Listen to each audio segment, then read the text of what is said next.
इस जीवन में सबसे ज्यादा दर्द देने वाला यह नहीं है कि आपके पास महंगा फोन नहीं है। इस जीवन में सबसे ज्यादा दुख देने वाला यह विषय नहीं है कि आप किसी एक एग्जाम में फेल हो गए। इस जीवन में सबसे ज्यादा दुख देने वाला यह विषय नहीं है कि आपका मित्र, लड़की या लड़का आपको छोड़ के भाग गया, पत्नी या पति आपको छोड़ के भाग गया। यह आपके लिए ज्यादा दर्दनाक नहीं है। सबसे ज्यादा दुख और दर्दनाक अगर कोई बात है तो वो यह है कि आपके हाथ पैर चल रहे हैं, आप जवान हैं और आप जवान होते हुए भी न अपने धर्म की रक्षा कर पा रहे हैं और आपके बूढ़े मां बाप की आंखों से आंसू बह रहा है। यही सबसे ज्यादा दर्दनाक है। आप युवा हैं, आप जवान हैं, आप में दम है, आपके हाथ पांव चल रहे हैं, अगर उसके बावजूद भी तुम अपने धर्म की रक्षा ना कर सको, उसके बाद भी अगर तुम अपने बूढ़े मां बाप के आंसू न पहुंच सको, तो ये सबसे ज्यादा खतरनाक है, ये सबसे ज्यादा दर्दनाक है, ये सबसे ज्यादा दुखदायक है। इतना सबल, इतना संबल, इतना संपूर्ण कौन बनाएगा? बोले धर्मों, सिर्फ धर्म बनाएगा। बोलो राधे राधे, जोर से बोलना पड़ेगा। ब्रह्मा जी को कहा तुम सृष्टि की रचना करो, और ब्रह्मा जी सृष्टि की रचना में मगन हुए। ब्रह्मा जी सृष्टि की रचना करने लगे। सबसे पहले सनक सनंदन सनातन सनत कुमार, उसके बाद चारों भाइयों ने मना कर दिया, हम विवाह नहीं करेंगे। ब्रह्मा जी बोले विवाह करो, सृष्टि को आगे बढ़ा। बोले नहीं, हम विवाह नहीं करेंगे। अरे विवाह के बिना सृष्टि आगे कैसे बढ़ेगी? बोले चाहे जो, हमें तो भजन करना है। ब्रह्मा जी ने साफ दे दिया, तुम बड़े नहीं होगे, तुम ऐसे ही बाल रूप में रहोगे। बोले महाराज आनंद आ गया है। जितने भी लोग यहां बैठे हैं, कई बार बोल चुका हूं इस बात को, आपने हजारों बार सुना होगा मेरे मुंह से। सबसे ज्यादा जो लाभ है वो बचपन में भजन करने का है।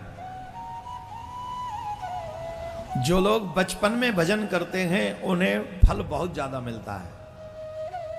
उससे कम फल जवानी में भजन करने का है, और सबसे कम फल है बुढ़ापे में भजन करने का।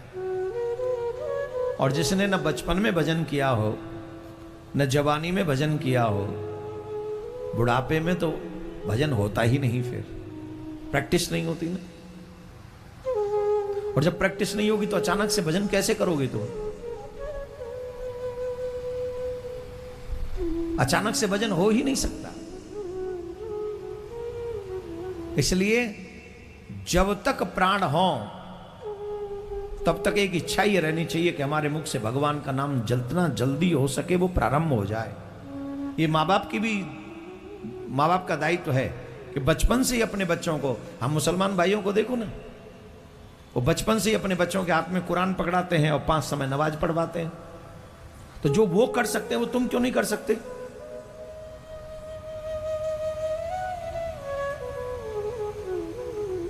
क्योंकि वो डेडिकेटेड है अपने धर्म के लिए, और हम डेडिकेटेड हैं सिर्फ पैसे के लिए। लूट के मिल जाए, मार के मिल जाए, काट के मिल जाए, चोरी से मिल जाए, ठगी से मिल जाए, जैसे मिल जाए, पैसा मिल जाए, बेटे बेटे की कुर्बानी भी देनी पड़े तो पैसा मिल जाए। आप धर्म के बिना अगर धन कमाते हैं, अधर्म से धन कमाते हैं, तो ये धन तुम्हें सुख नहीं दे सकता, दुख ही देगा। अपने बच्चों से कहो बचपन से भजन करें, सूर्य को जल चढ़ाएं, स्कूल जाने से पहले भगवान से 5 बातें करें, माथे पे तिलक लगाएं, हाथ में कलावा बांधें, सर पे शिखा रखें, और गर्व से कहें कि हम सनातनी हैं। और उस स्कूल में, उस कॉलेज में आपका बच्चा नहीं पढ़ना चाहिए जहां आपके बच्चे को तिलक लगाने से रोका जाता हो, जहां आपके बच्चे के सर पे शिखा रखने से रोका जाता हो। उस बच्चे, उस स्कूल का हमें वॉकआउट कर देना चाहिए। ये स्कूल नहीं है। ये सुरसा है, सुरसा। जो स्कूल हमारे बच्चों को तिलक लगाने से रोकें, शिखा रखने से रोकें, कलावा बांधने से रोकें, उन्हें राक्षस ही समझना चाहिए। भारत में ऐसा कर रहे हैं, सोचो कितने महान होंगे ये लोग। बोलो राधे राधे।